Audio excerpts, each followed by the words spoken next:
Seahawks OC Darrell Bevell was very critical of Russell Wilson's performance in the Seahawks' 39-32 loss to the Cardinals. Here is what he said to Seattle Sports Radio KJR about one of the plays. We had full progression, kind of across the board for that one. We had a chance for Tyler Lockett. We had a chance for Doug Baldwin. And basically, Russell said he just missed it. Bevell also singled out other plays where Wilson struggled during the same interview. Skip, what's going on here? Stephen A., shocking criticism from the offensive coordinator of the franchise quarterback.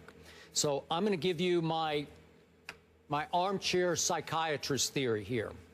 Strictly from a distance, okay? I don't have any inside info. I'm just sitting back trying to read the tea leaves up in Seattle, and this is what I read. As you know, the one thing you do not do in the National Football League as a head coach or a coordinator is publicly criticize your starting quarterback, your franchise quarterback. It gets you nowhere. It does you no good, because we all agree it's the hardest position to play in all of sports, and it's a confidence position. You can criticize your quarterback privately, that's fine, but publicly, no good, because you tear down the confidence that it is required to go from Sunday to Sunday in this dog-eat-dog league that is the National Football League.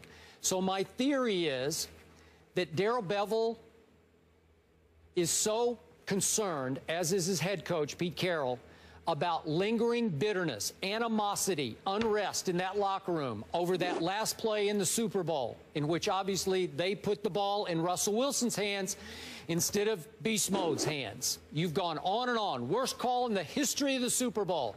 And it lingers. It still eats at the psyche of this football team. And they're teetering at 4-5. A lot of people picked them to be in the Super Bowl. You picked them to win the Super Bowl.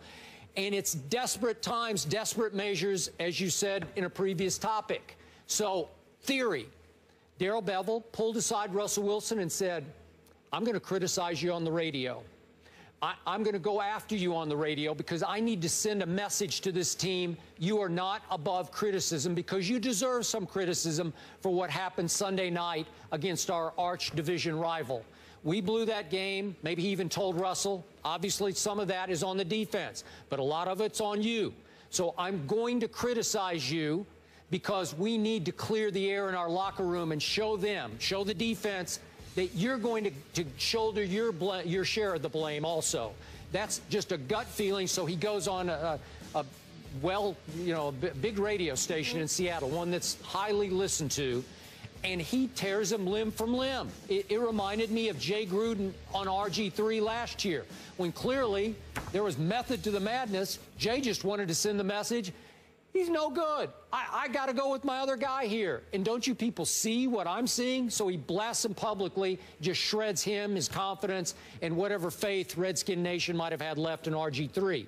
This is the reverse of that, because I think he wants to send a message to clear the locker room air in favor of the quarterback and say, we're all on equal footing here. Just my 2 cents. Your thoughts?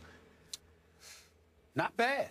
Not bad at all. I mean, a couple of points in terms of him doing it intentionally, pulling Russell Wilson to the side, letting him know that that's something that he was going to do. I didn't think of that initially. That's not what popped in my head. So I'll give you a lot of credit for that, because you might be right. I don't know. You know, I know quite a few players in that locker room. You do.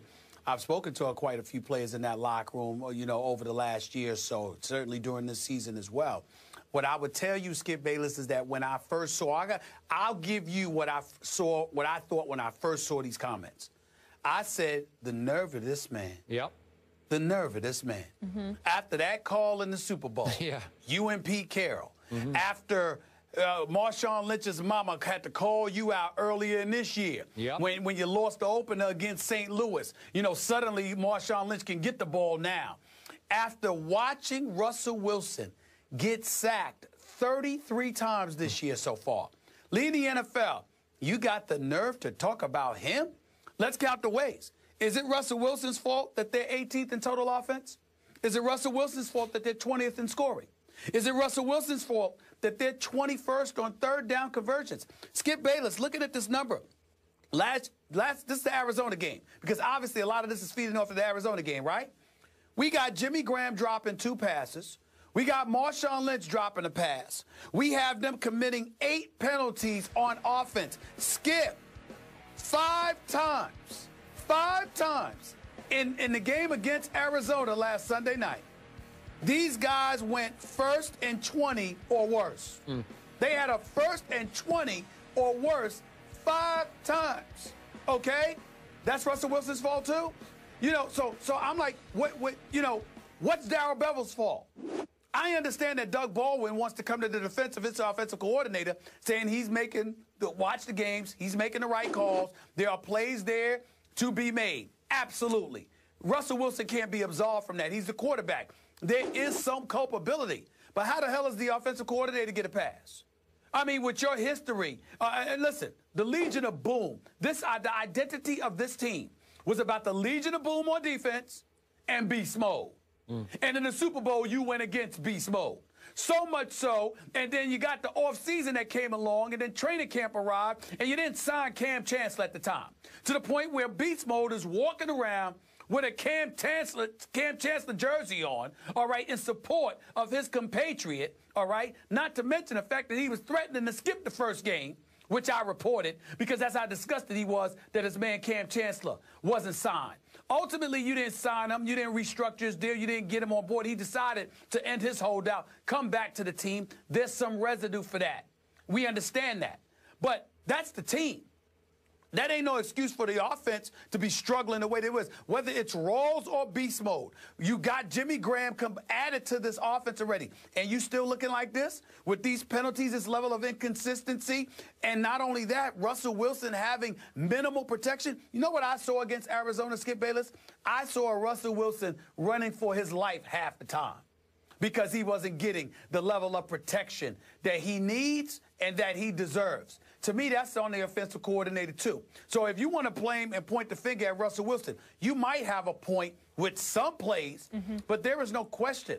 The vast onus of it all falls on the shoulder of an offensive coordinator who, as far as I'm concerned, has gotten too much of a pass. The only person that's been willing to call him out is Marshawn Lynch's mama.